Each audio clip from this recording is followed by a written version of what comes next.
And welcome students. आज हम लोग पढ़ने वाले हैं क्लास 5th का ईवीएस का chapter number 18 no place for us. क्या हमारे लिए कोई जगह नहीं है। तो ये कहानी है जैत्रा भाई के बारे में। जैत्रा भाई अपने घर के डोर के बाहर बैठे हुए थे। He was sitting at the door with his daughter Jimli. उनकी अपनी एक बेटी के साथ जिसका नाम था Jimli. They were waiting for Siddhya. It was almost night, but Sidhya had not come home. 2 years back, Jaitra's family come to Mumbai from Sinduri village. Here they only knew the family of a distant relative. With their help, Jaitra bhai began to repair torn fish nets. तो यहाँ पर जैत्रा भाई के बारे में कुछ बातें बताई गई हैं। जैत्रा भाई अपने घर के बाहर बैठे हुए थे अपनी डॉटर जिमली के साथ, और वो किसका इंतजार कर रहे थे? सिद्ध्या का। सिद्ध्या कौन था? उनका बेटा था। लगभग रात हो चुकी थी लेकिन सिद्ध्या अभी तक घर नहीं आया था। लगभग 2 साल पहले जैत्रा भाई मुंबई के अंदर आए थे सिंदूरी विलेज से। यहाँ पर वो एक दूर के रिश्तेदार को जानते थे। अपने डिस्टेंट रिलेटिव का मतलब होता है दूर का रिश्तेदार, और उसकी मदद से जैत्रा भाई ने स्टार्ट करा था जो टॉर्न फिश नेट्स होते हैं उनको रिपेयर करना। टॉर्न फिश नेट्स मतलब मछली पकड़ने के जो जाल होते हैं वो ख़राब हो जाते हैं, तो उनको सही करने का काम यहाँ पर जैत्रा भाई ने स्टार्ट करा था। लेकिन उससे वो ढेर सारे पैसे तो कमा नहीं पाते थे, जिसकी वजह से वो अपना मेडिसिन मतलब दवाइयों का खर्चा, खाने का खर्चा, स्कूल की फ़ीस, रेंट घर का, और यहाँ तक कि उन्हें जो पीने का पानी होता था वो भी यहाँ पर ख़रीदना पड़ता था। तो वो सब चीज़ों की ज़रूरतें पूरी करने के लिए उनके पास ज़्यादा पैसे नहीं होते थे। जो यंग सिद्ध्या था वो क्या करता था? नियर बाय फ़िश फैक्ट्री के अंदर काम करा करता था 4 o'clock से लेके 7 o'clock तक सुबह की। किस वजह से? जिससे कि वो कुछ पैसे कमा पाए। यहाँ तक कि वो क्लीन भी करा करता था, स्टोर करता था बिग और स्मॉल फिशेस को, मतलब जो बड़ी वाली मछली होती थी उनको एक अलग जगह स्टोर करता था और स्मॉल फिश को अलग जगह। और इसके बाद वो अपने घर पर आया करता था सोने के लिए and go to school in afternoon. और शाम के समय अपने स्कूल जाया करता था। In the evening he would wander around the vegetable market. He would help some memsahib lady to carry her bags or go to the railway station to pick up empty bottles and newspaper to sell to कबाड़ी वाला junk seller. Somehow they were managing their life in the city. तो यहाँ पर क्या होता है, जो young सिद्ध्या था मतलब सुबह आप देख रहे हो कि 4 o'clock मतलब सुबह 4 बजे उठकर 4 बजे से लेकर 7 बजे तक वो फ़िश फैक्ट्री के अंदर काम करता था। उसके बाद क्लीनिंग मतलब यही करता था कि जो बड़ी मछली होती थी उन्हें अलग जगह और छोटी मछली को अलग जगह, ये काम करता था वहाँ पर। उसके बाद घर आता था, घर पे आने के बाद थोड़ी देर सोता था और फिर शाम के समय कहाँ पर जाता था? स्कूल जाता था अपने। उसके बाद स्कूल से आने के बाद इवनिंग के अंदर वो फटाफट रेडी होता था और वेजिटेबल मार्केट में जाता था। वेजिटेबल मार्केट के अंदर जो कुछ औरतें होती थी जिनको मेम साहब बोलते थे, लेडीज़ जो होती थी वो कैरी करती थी जिन बैग्स को वेजिटेबल वगैरह के, तो वो उनको कैरी करने में हेल्प करा करता था। क्यों करता था वो ऐसा? जिससे कि वो लेडीज़ उसे 1 या 2 रुपये दे दें या फिर कुछ खाने का सामान दे दें। यहाँ तक कि वो कभी कभी रेलवे स्टेशन के ऊपर भी जाया करता था और वहाँ से वो एम्प्टी बॉटल्स न्यूज़पेपर लेकर आया करता था। अब एम्प्टी बॉटल्स और न्यूज़पेपर का क्या काम होगा? एम्प्टी बॉटल्स और न्यूज़पेपर को वो कबाड़ी वाला मतलब कि जंक सेलर को बेच दिया करता था। उससे वो थोड़े बहुत पैसे कमा लिया करता था। इस तरीके से जैसे तैसे कर उनकी ज़िंदगी चल रही थी सिटी के अंदर मतलब शहर के अंदर। अब रात का समय हो चुका था लेकिन सिद्ध्या अभी तक घर नहीं आया। Jimli was watching a dance on TV do the neighbours through the neighbours window but Jaitra did not like watching TV. तो यहाँ पर क्या होता है, रात का समय हो चुका था। जो सिद्ध्या था वो अभी तक घर नहीं आया था। जिमली जो थी वो एक टीवी देख रही थी। कहाँ पर देख रही थी टीवी? बताइए फटाफट। टीवी देख रही थी अपने नेबर की जो खिड़की थी उसके थ्रू वो टीवी देख पा रही थी, और टीवी देख रही थी जिसके ऊपर एक डांस का शो आ रहा था, तो उसे देख के वो बहुत खुश हो रही थी। लेकिन जो जैत्रा थे उनको बहुत ज़्यादा पसंद नहीं था टीवी देखना। Here everything was so different. The day would pass running around for work, but the evening brought back old memories. तो यहाँ पर क्या था? यहाँ पर एक जो चीज़ थी वो काफ़ी अमेजिंग थी। जो पूरा दिन का समय था वो तो काम करने में गुजर जाया करता था, लेकिन रात के समय कुछ पुरानी यादें ताज़ा हो जाया करती थी इन लोगों की। तो यहाँ पर जैत्रा यहाँ पर दिखाया गया है कुछ फ़ोटोज़ के अंदर हमें सिद्धिया के बारे में कि बेचारा कैसे हेल्प करता था। यहाँ पर मछलियों को वो कर रहा है, फिर उसके बाद स्कूल जा रहा है, उसके बाद गार्बेज पिक कर रहा है और कुछ आंटियों की हेल्प कर रहा है वेजिटेबल्स उठाने में, जिससे कि उसे कुछ खाने पीने का सामान मिल जाए, कुछ पैसे मिल जाए। तो यहाँ पर थिंकिंग ऑफ ओल्ड डेज़ के बारे में हम देखते हैं। उससे पहले यहाँ पर कुछ क्वेश्चन आंसर्स दिए हुए हैं। तो जैसा मैंने आपको एक्सप्लेन करा है, आप लोगों को बिल्कुल भी मुश्किल नहीं होगी इन सवालों का जवाब ढूंढने में। तो यहाँ पर हम आते हैं थिंकिंग ऑफ ओल्ड डेज़ पर, मतलब पुराने दिन की बातों पर।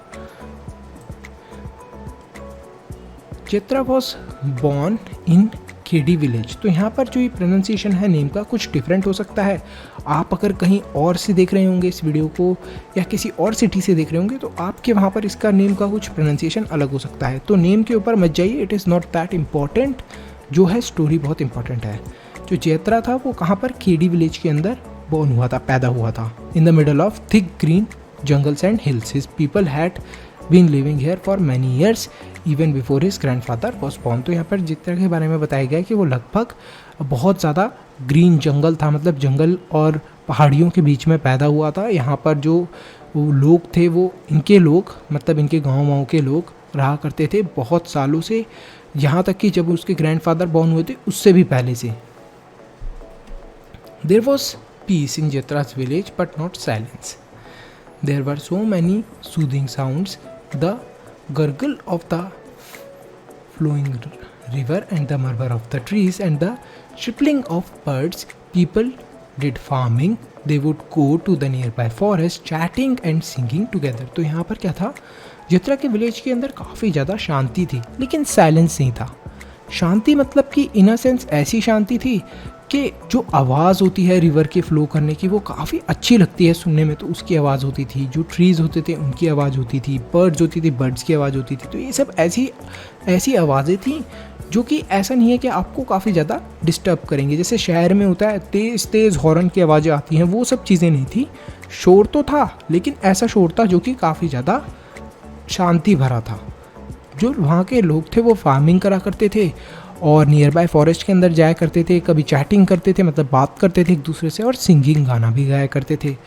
और to collect wild fruits roots and dried foods. अब वो नियर बाय फॉरेस्ट के अंदर क्यों जाते थे, आसपास के जंगल में, जिससे कि वो क्या चीज़ें कलेक्ट कर सके, वाइल्ड फ्रूट्स रूट्स और ड्राइड फूड। सूखी लकड़ी, रूट्स हो गई कुछ, और कुछ फ्रूट्स हो गए। फ्रूट्स तो आप सब जानते होंगे, फल। While working with elders, children also learnt many things: to dance together, to play flute and dhol, to make pots of clay and bamboo, to recognize birds and emit their sounds. तो यहाँ पर क्या था, काम करते समय जो elders और चिल्ड्रन होते थे वो बहुत सारी चीज़ें सीखते थे। कभी कभी डांस करना एक दूसरे के साथ, फ्लूट बजाना, ढोल बजाना, और क्ले के पॉट्स बनाना, बैम्बू का कुछ करना। इसके साथ साथ कुछ लोग तो बर्ड्स की आवाज़ें रिकॉग्नाइज कर लेते थे और उनकी आवाज़ें निकाल भी लिया करते थे। इमिट करना मतलब कि नकल उतार लेते थे। जैसे बर्ड्स ने कोई डिफरेंट साउंड निकाली तो वो लोग भी उस आवाज़ को इतने अच्छे से सुनते थे और प्रैक्टिस करते थे कि उस बर्ड जैसी आवाज़ निकालने लग जाते थे। People collected things from forest for their use. Some of those they would sell in the town across the river. With that money they would buy salt, oil and some clothes. तो यहाँ पर क्या होता था कि लोग क्या करते थे, फॉरेस्ट से कुछ चीज़ें कलेक्ट करा करते थे और उन सब चीज़ों को क्या कर देते थे, सेल कर देते थे। कहाँ पर, आस पास में ही उनके गांव के एक टाउन था, मतलब शहर था छोटा सा, उधर जाते थे। रिवर को पार करते ही वो शहर था, तो वहाँ पर जाते थे और उन चीज़ों को सेल करके कुछ पैसे कमा लिया करते थे। अब जो वो पैसे कमाए करते थे उससे वो क्या करते थे, सॉल्ट मतलब कि नमक, तेल और कुछ कपड़े खरीद लिया करते थे वहीं के वहीं पर। It was a village but people here live together like a big family. Chitra's sister was married in the same village. People helped each other in good and bad times. The elders would arrange weddings and settle quarrels. तो यहाँ पर क्या था, ये जो village था ये एक विलेज था, लेकिन यहाँ पर लोग इस तरीके से रहा करते थे, मान लो कि एक बहुत बड़ा परिवार हो। जो चित्रा था उसकी जो सिस्टर थी वो भी मैरिड हुई थी, मतलब वहीं पर उसकी सिस्टर की भी शादी हुई थी उसी गांव के अंदर। जो उस गांव के लोग थे वो एक दूसरे की बहुत मदद करा करते थे, अच्छे समय में भी और बुरे समय में भी। वहाँ के जो बड़े बुजुर्ग मतलब कि एल्डर्स थे वो वेडिंग को अरेंज करा करते थे, मतलब शादियों का इंतज़ाम करा करते थे और सेटल करते थे क्वेरल्स को। क्वेरल्स मतलब कि कभी कभी जो लड़ाइयाँ हो जाती हैं उनको सेटल करना, मतलब समझौता कराना। जैसे तुम्हारे और तुम्हारे दोस्त के बीच में लड़ाई हो गई तो उस चीज़ के बीच में बड़े बड़े लोग आकर समझौता कराया करते थे। Jitra was now a strong young man. He worked hard in the field and caught fish from the big rivers. He and his friends would go to the forest to collect fruits, roots and plants for medicines and fish from the river to sell these in the town. During festival time, Jitra would dance and play the drum with the boys and girls of his age. तो यहाँ पर जित्रा के बारे में बताया गया है। जित्रा था एक यंग स्ट्रॉन्ग मैन, मतलब बहुत जवान था और ताकतवर था और बहुत ज़्यादा वो हार्डवर्क करा करता था फील्ड के अंदर। इसी के साथ साथ वो बड़ी बड़ी मछलियाँ पकड़ा करता था रिवर से। वो और उसके दोस्त, मतलब जैत्रा और उसके दोस्त पास के ही फॉरेस्ट के अंदर जाते थे, जंगल के अंदर जाते थे। वहाँ से फ्रूट्स, रूट्स, प्लांट, मेडिसिन के लिए जो प्लांट यूज़ होते हैं उनको लेकर आया करते थे और फिश भी लेकर आते थे बड़ी बड़ी, और इन सब चीज़ों को वो बेच दिया करते थे टाउन के अंदर। फेस्टिवल के समय जैत्रा और उसके दोस्त ड्रम भी प्ले करते थे और डांस भी करते थे। तो जैत्रा अपनी ही एज के जो बॉयज़ और गर्ल्स होते थे उनके साथ डांस करते थे। यहाँ पर कुछ आपसे क्वेश्चंस पूछे गए हैं, आपको बताने हैं, इनके जवाब फटाफट बता दीजिए। जो अभी मैंने आपको पूरा पढ़ाया है इसी के रिलेटेड आपसे क्वेश्चन पूछे गए हैं। अब अक्रॉस द रिवर की बात हो रही है, मतलब वो जो रिवर के बाद वाला हमारा टाउन था शायद उसी की बात हो रही है। तो हम देखते हैं। One day the people of Khedi heard that a big dam was to be built on the river. For this a big wall would be built to stop the flow of the river. Khedi and many nearby villages in that area would be drowned under water. The people would have to leave their villages and their lands on which their forefather had lived for centuries. तो यहाँ पर क्या होता है, एक दिन की बात होती है। खेड़ी के पीपलों को ये बात सुनने को मिलती है कि एक बहुत बड़ा डैम बनने वाला है रिवर के ऊपर, और ये जो बड़ा सा डैम है यहाँ पर एक बड़ी सी वॉल बनाई जाएगी। वॉल क्या करेगी, स्टॉप करेगी रिवर के फ्लो को, मतलब पानी को आगे बहने नहीं देगी। खेड़ी और जो आसपास के और भी विलेज के लोग थे वो एरिया पूरा डूब जाएगा, मतलब जो उनका पूरा गांव था वहाँ पर दीवार लगाकर पानी को वहाँ पर भरने दिया जाएगा, रोक लिया जाएगा। जो उनके गांव के लोग थे और जो आसपास के गांव के लोग थे उन सबको अपने लैंड, मतलब कि जो अपनी ज़मीनें थी, अपने घर थे, वो छोड़कर जाने पड़ेंगे। वही घर और वही ज़मीनें जिनके ऊपर उनके फोर फादर्स, मतलब दादा परदादा रहते हुए आए हैं सेंचुरी से, मतलब सालों से। After a few days government officials along with the police started visiting these villages. Small children of village saw the police for the first time. Some children would run after them and some would get scared and start crying. The official measured the width and length of the river, the fields, forest and houses. They called meetings with the elders of the village. They said village on the bank of the river would have to be removed. People having land at Khedi will be given land far away on the other side of the river. They will have everything there, a school, electricity, hospitals, buses, trains, etc.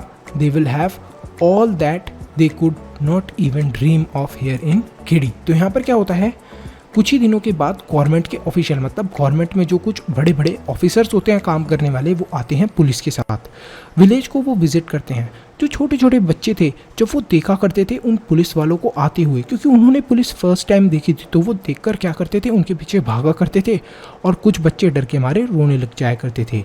जो वो officials थे, मतलब जो government में काम करने वाले बड़े बड़े ऑफिसर्स थे, उन्होंने मेजर करा विड्थ और लेंथ रिवर की, और इसी के साथ साथ उन्होंने फील्ड्स भी देखी आसपास की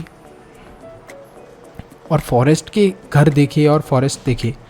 उन्होंने मीटिंग बुलाई और मीटिंग के अंदर उन्होंने जो फॉरेस्ट के एल्डर्स, मतलब जो विलेज के एल्डर्स थे, जो मतलब उन फील्ड वगैरह के एल्डर्स थे, उन सबको बुलाया, मतलब बड़े बड़े लोगों को मीटिंग के अंदर बुलाया और उन्हें ये चीज़ समझाई कि जो भी विलेज हैं नदी के किनारे उन सबको हटाना पड़ेगा। जो भी लोग खेड़ी विलेज के हैं उनको लैंड दिया जाएगा, मतलब ज़मीन दी जाएगी थोड़ी दूरी पर, जो कि रिवर के दूसरी साइड में होगी, थोड़ी दूर होगी रिवर से। उनके पास सारी चीज़ें होंगी उस ज़मीन के ऊपर, मतलब जहाँ पर उनको नए घर दिए जाएंगे वहाँ पर एक स्कूल भी होगा, बिजली भी होगी, हॉस्पिटल भी होंगे, बसेस भी होंगी, ट्रेन्स भी होंगी, और they will have all that, मतलब उनके पास वो सारी चीज़ें होंगी जो कि खेड़ी विलेज के अंदर कभी आना इम्पॉसिबल है, मतलब खेड़ी विलेज के अंदर वो इन सब चीज़ों को इमेजिन ही नहीं कर सकते, एक तरीके से उनके लिए एक सपना होगी। Jetra's parent and most elders were not happy about living their village. तो जो जेत्रा था, जेत्रा के जो माँ बाप थे वो और जितने भी गांव के एल्डर्स थे, एल्डर्स कौन, जो कि गांव के बड़े बुजुर्ग थे, वो खुश नहीं थे अपना विलेज छोड़ने के लिए। Listening to all this Jetra would get a little scared but also feel excited. He would think that after getting married, he would take his bride to the new house in the new village, a house where he could just press a button for the light and turn on the tap for water. He could go by bus to see the city where when he would have children, he could send them to school. They will not be like him who had never been to school. तो यहाँ पर जो जेत्रा था वो इन सब बातों को सुन के थोड़ा डर भी गया था, लेकिन इसी के साथ वो एक्साइटेड, मतलब कि बहुत ज़्यादा खुश भी था कि सोचो जब मेरी शादी हो जाएगी तब मैं अपने नए घर के अंदर जाऊँगा, और जब मैं नए घर के अंदर जाऊँगा तो वहाँ पर मुझे सिर्फ एक बटन दबाना पड़ेगा, और बटन दबाते ही लाइट चालू, टोटी घुमाते ही पानी आ जाएगा, और मुझे जब सिटी के अंदर एक जगह से दूसरी जगह जाना होगा तब फटाफट बस के अंदर बैठ जाऊंगा, और इसी के साथ साथ जब मेरे बच्चे होंगे छोटे छोटे तो उनको मैं स्कूल भेजा करूंगा। मैं तो कभी भी स्कूल गया नहीं, लेकिन उनको ज़रूर भेजूंगा स्कूल। तो यहाँ पर हमें बहुत सारी चीज़ें जानने को मिली। तो अब पढ़ते हैं हम लोग। ये कुछ डिस्कस एंड टेल के क्वेश्चंस हैं, तो फटाफट आप लोग इनको सॉल्व करें। और इमेजिन के भी कुछ क्वेश्चंस दिए हैं, ये इंपॉर्टेंट नहीं होते इमेजिन वाले, लेकिन डिस्कस एंड टेल आप ज़रूर सॉल्व करने की कोशिश करें खुद से। जो अभी मैंने आपको ऊपर एक्सप्लेन करा है उसी के रिलेटेड क्वेश्चन है, बहुत ईजी क्वेश्चन है, इसलिए मैं ये डिस्कस नहीं कर रहा हूँ, क्योंकि आप आसानी से आंसर कर सकते हैं अगर आपको ऊपर वाला ही आपने अच्छे से वीडियो के अंदर देखा है पार्ट। तो चलिए आगे चलते हैं अ न्यू प्लेस के ऊपर। अ न्यू प्लेस, तो अब एक नई जगह के बारे में बात हो रही है। It was summer afternoon. Jetra was feeling faint in the hot sun and wind. His feet were burning on the coal tar of the Pakka road. There wasn't a single tree to offer some shade, just a few houses and shops. Jetra was on his way home after buying medicine. He had an old tire on his back. तो यहाँ पर क्या होता है, जेत्रा के बारे में बात हो रही है। समर की आफ्टरनून होती है, मतलब एक गर्मी की शाम होती है। जब जेत्रा होता है वो बहुत ज़्यादा फेंट, मतलब उसको ऐसा लग रहा होता है कि वो बेहोश ही होने वाला है, क्योंकि बहुत तेज़ धूप होती है और हवा भी चल रही होती है। जो उसके फीट थे वो बहुत ज़्यादा गर्म हो चुके थे, ऐसा लग रहा था कि चल रहे थे उसके फीट कोलतार के ऊपर। कोलतार किसके ऊपर लगा होता है, जो पक्की रोड होती है, पक्का रोड जिसे हम लोग बोलते हैं, उनकी बात हो रही है। There wasn't a single tree, मतलब वहाँ पर आसपास एक भी पेड़ नहीं था जिससे कि थोड़ी छाया मिल जाए। Just a few houses and shops, बस थोड़े बहुत घर थे और कुछ दुकानें थी। जेत्रा जो था वो अपने घर की तरफ जा रहा था कुछ मेडिसिन खरीद के, और उसकी पीठ पर एक पुराना टायर था। These days he had to light his stove with just these rubber piece of old tires. These caught fire fast and also saved him firewood, but the smoke and smell of burning tire were terrible. तो यहाँ पर क्या होता है, आखिर ये जेत्रा ऐसा tyre लेकर क्यों घूम रहा था इतनी गर्मी के अंदर अपनी पीठ के ऊपर। तो वो ऐसा इसलिए करता था जिससे कि वो उस टायर को जलाकर आग जला सके, और आग जलाने के बाद उसके ऊपर खाना बना सके।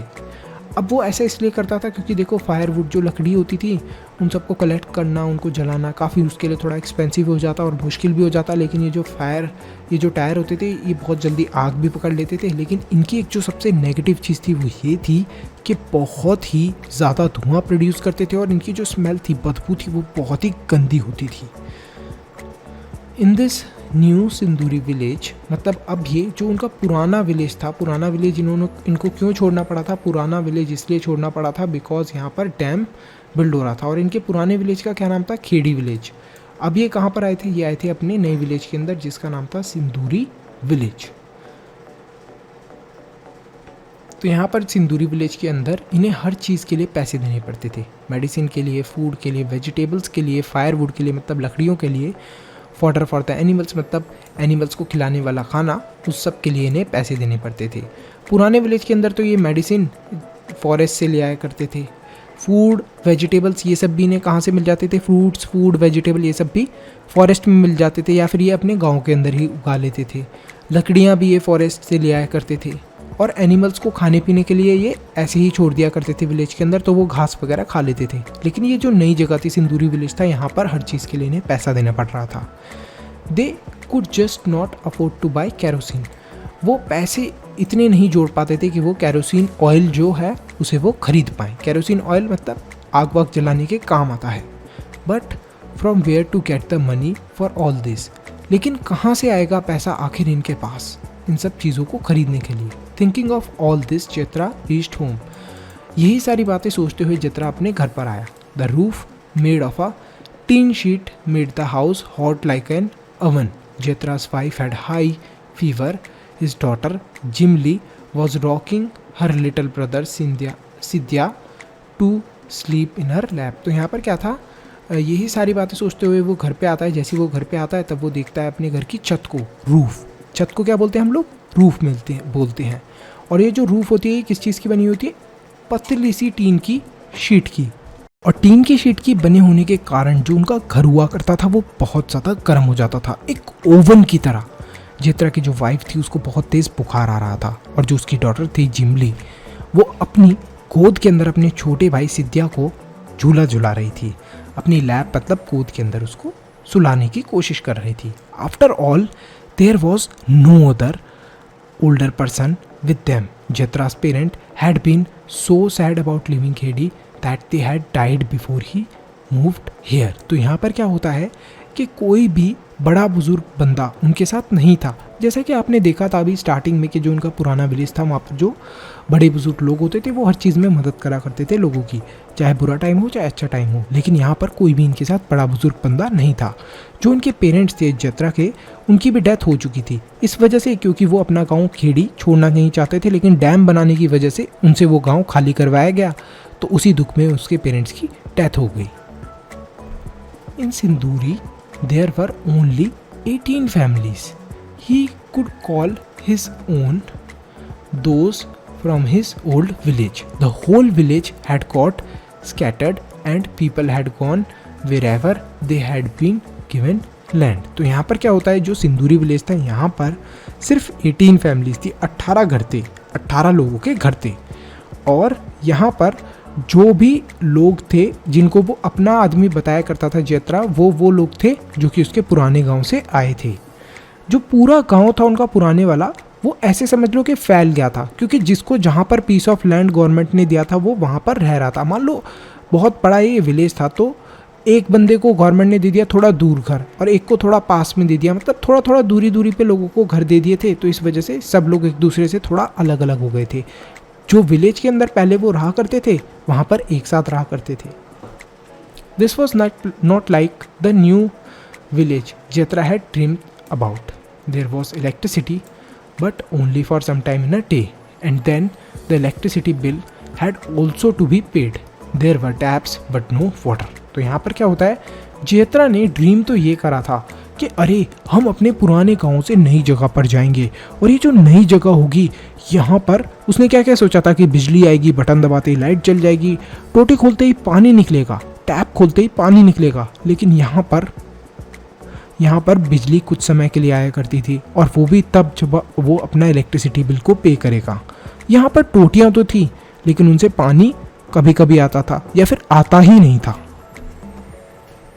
In this village, Jatra got just one room in a tin shed. It had no place to keep the animals.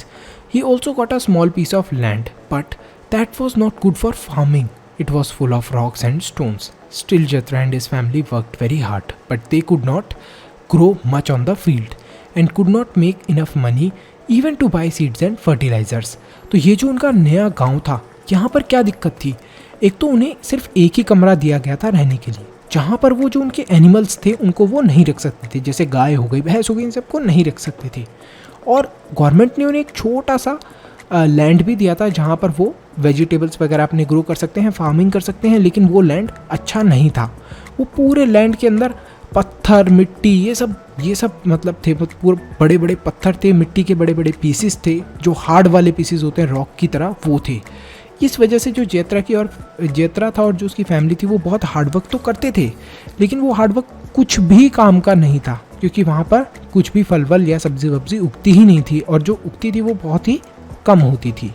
यहाँ तक कि उनके पास इतने भी पैसे नहीं होते थे कि वो सीड्स खरीद पाएँ, मतलब बीज खरीद पाएँ और फर्टिलाइजर्स खरीद पाएँ यहाँ पर फार्मिंग करने के लिए। In Khedi people did not fall sick often.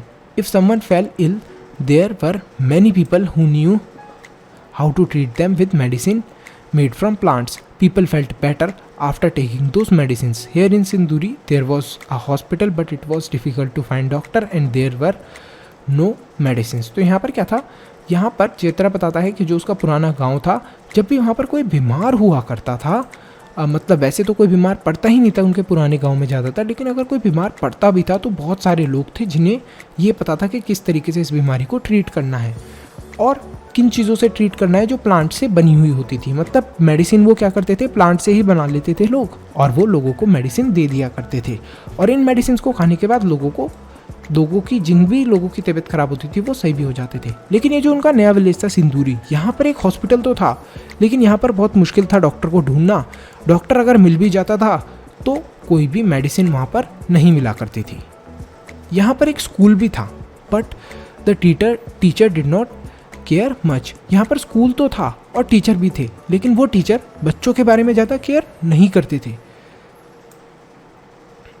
These children found it difficult to study in a new language. The people of Sinduri did not welcome the newcomers from Khedi. तो यहाँ पर क्या होता है, ये जो बच्चे थे इन्हें काफ़ी ज़्यादा मुश्किल होती थी नई भाषा में पढ़ने के लिए। मान लो अभी आप हिंदी या फिर इंग्लिश में पढ़ रहे हो और मैं आपको बोलूँ कि नहीं बेटा आपको तो फ्रेंच में पढ़ना पड़ेगा, संस्कृत में पढ़ना पड़ेगा, जापानीज़ में पढ़ना पड़ेगा, तो आपको भी मुश्किल होगी।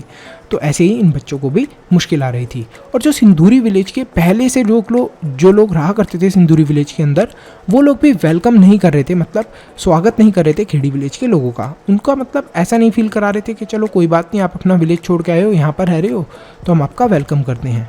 They found their language and way of living strange. जो वहाँ के लोग थे उन्हें ऐसा लगता था कि अरे ये तो बहुत ही अजीब भाषा बोलते हैं, और उनके रहन सहन का तरीका भी कितना अजीब है।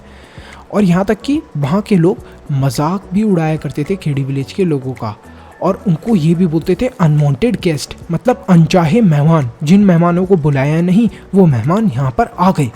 Not much of what he had dreamed had come true. तो यहाँ पर जो भी जेत्रा ने सपने देखे थे, उसने ये सपना देखा था कि भाई वो होगा, क्या बोलते हैं, इलेक्ट्रिसिटी होगी, हम जो नई जगह पर जाएंगे वहाँ पर वाटर होगा टैप्स के अंदर, वो सारी चीज़ें, स्कूल होगा एक अच्छा, वो सारी चीज़ें, वो सारे सपने उसके सच नहीं होते। बल्कि यहाँ पर तो उसने देखा था तो कितनी बुरी कंडीशन थी, मतलब बिजली भी कुछ समय के लिए आती थी, पानी भी नहीं होता था टोटियों के अंदर, और फिर जब वो डॉक्टर के पास जाते थे तो डॉक्टर बहुत मुश्किल से मिलते थे, अगर मिल भी जाते थे डॉक्टर तो मेडिसिन्स नहीं होती थी, तो इतनी सारी प्रॉब्लम्स फेस करनी पड़ती थी। अब यहाँ पर कुछ क्वेश्चन पूछे हैं इसी पैराग्राफ से रिलेटेड, तो आप फटाफट जहाँ तक भी हमने अभी तक पढ़ा है उसके रिलेटेड कुछ क्वेश्चन है, तो फटाफट इन क्वेश्चन का आंसर देखें और करें।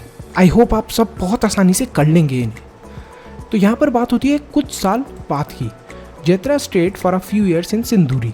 The children were also getting older, but Jetra's heart was not here in Sindoori. He still missed his old Khedi. तो यहाँ पर क्या होता है, कुछ सालों बाद जेत्रा जो था वो यहीं सिंदूरी विलेज, जो उनका नया विलेज था, इधर रह रहा था। जो बच्चे थे वो भी धीरे धीरे करके बड़े हो रहे थे, लेकिन जो जेत्रा था और जो उसका दिल था वो यहाँ पर सिंदूरी के अंदर नहीं लगा करता था। मतलब उसे सिंदूरी जो उसका नया विलेज था ये पसंद नहीं था। वो अभी भी अपना जो पुराना विलेज खेड़ी विलेज था उसे मिस करा करता था। But there was no Khedi now. लेकिन अब वो खेड़ी विलेज नहीं रहा था। क्यों नहीं रहा था? क्योंकि वहाँ पर डैम बन गया था। There was a big dam and a big lake of collected water in and around Khedi. Jatra thought, if we are to be called unwanted guests, then at least let us go to some place where our dreams can come true. तो यहाँ पर क्या होता है, जो जेत्रा होता है वो ये सोच लेता है कि यार अब तो मतलब जो भी है अब तो मैंने सोच लिया है कि अगर यहाँ पर हमें अनवांटेड गेस्ट मतलब अनचाहा मेहमान बुलाया जाएगा हमेशा के लिए, तो इससे बेटर है कि मैं कहीं और जाऊँ और वहाँ पर शायद हमारे सपने पूरे हो जाएं। तो इसी वजह से जेत्रा ने क्या करा, अपना जो भी लैंड था उसे सोल्ड कर दिया। कहाँ पर? जो ये विलेज था इनका, कौन सा विलेज था? सिंदूरी विलेज। यहाँ पर जो भी इनका लैंड था उसे सेल कर दिया और जो इसके एनिमल्स थे उन्हें भी सेल कर दिया। और कहाँ पर आ गया? मुंबई के अंदर। Here he started a new life. यहाँ पर उसने अपनी नई जिंदगी स्टार्ट करी अपनी फैमिली के साथ। His only dream was to send his children to school. उसका एक ही सपना था कि वो अपने बच्चों को स्कूल भेजे, to give them a better future, अपने बच्चों को एक अच्छा फ्यूचर दे पाए और उनकी ज़िंदगी भी अच्छी कर पाए। Here too things were not easy, but he hoped that things would get better. यहाँ पर भी, मतलब जब वो मुंबई के अंदर आया था, यहाँ पर भी चीज़ें आसान नहीं थी। उसको ऐसा लगता था कि ज़रूर एक ना एक दिन सारी चीज़ें सही हो जाएंगी। Jethra started saving money to repair his one-room shack. His relatives would tell him, "Don't waste money on this. Who knows? We may have to move from here too in Mumbai. There is no place to stay for outsiders like us." तो यहाँ पर क्या होता है, जो जेत्रा था वो कुछ पैसे बचाना चालू करता है और वो सोचता है कि जिस कमरे के अंदर मैं रहता हूँ ये थोड़ा टूटा वूटा सा हुआ है, इसको सही कर लूँगा। लेकिन जो जेत्रा के रिलेटिव थे वो उसको बोलते हैं, अरे अरे तुम पैसे बर्बाद मत करो, तुम्हें क्या पता है कि हमें कब इस जगह से दूसरी जगह पर जाना पड़े और यहाँ पर मुंबई के अंदर कोई जगह नहीं है रहने के लिए हम जैसे बाहर के आए हुए लोगों के लिए, मतलब आउटसाइडर्स के लिए। Jethra was scared and worried. He thought, we left KD for Sinduri. We then left Sinduri for Mumbai. If we have to move from here too, then where can we go? In this big city, in this big city, is there not even a small place for my family to stay? तो यहाँ पर क्या होता है कि जेत्रा था वो बहुत ज़्यादा डरा हुआ था और वो हमेशा ये सोचा करता था कि मैंने अपना जो विलेज था खेड़ी, वो उसने अपना विलेज छोड़ा नहीं था। गवर्नमेंट ने क्या करा था, वहाँ पर डैम बना दिया था और उनको बोला था कि तुम कहाँ पर जाके रहो, सिंदूरी विलेज के अंदर, जो कि उनका एक नया विलेज बन गया था। फिर जब सिंदूरी विलेज के अंदर लोगों ने उन्हें बुरी तरीके से ट्रीट करा, उनको ऐसे ही ट्रीट करा अनवांटेड गेस्ट की तरह, मतलब अनचाहे मेहमानों की तरह, फिर क्या करा, जेत्रा ने डिसाइड करा था कि क्यों ना मुंबई के अंदर आके रहा जाए। जब वो मुंबई के अंदर आता है तब उसको यही सेम चीज़ मुंबई के अंदर भी सुनने को मिलती है। तो यहाँ पर जेत्रा एक सवाल पूछता है, क्या इतनी बड़ी सिटी है, मतलब इतनी बड़ी ये जगह है, यहाँ पर हमारे लिए रहने के लिए कभी जगह नहीं हो सकती? और आखिर मेरी फैमिली अब कहाँ पर रहे? तो ये जेत्रा सवाल पूछता है और इसी के साथ हमारा ये जो चैप्टर है ये ख़त्म होता है। तो बच्चों काफ़ी इंटरेस्टिंग चैप्टर था, आई होप आपको अच्छे से समझ में आया हो, आपको पसंद भी आया हो। इस चैप्टर के रिलेटेड कुछ आपसे क्वेश्चंस पूछे गए हैं, थिंक वाले क्वेश्चन के अंदर और आपसे फाइंड आउट एंड राइट के अंदर। तो फटाफट इन क्वेश्चंस का आंसर करें एंड आई होप स्टूडेंट्स इस चैप्टर से आपको सीख मिली होगी कि कैसे लोग कितनी प्रॉब्लम्स फेस करते हैं, कितना हार्डवर्क करते हैं। So thanks for watching students. Like करना ना भूलें इस वीडियो को, चैनल को सब्सक्राइब करना ना भूलें, अपने दोस्तों के साथ अपने स्कूल के ग्रुप के अंदर ज़रूर शेयर करें इस वीडियो को, जिससे उन्हें भी पता चले जेत्रा भाई के बारे में। मनु से ज्ञान लेते रहो। See in the next video. Class 5th की EVS की कंप्लीट वीडियोज़ मैंने अपलोड कर दी हैं तो उन्हें ज़रूर देखें। Bye bye till then.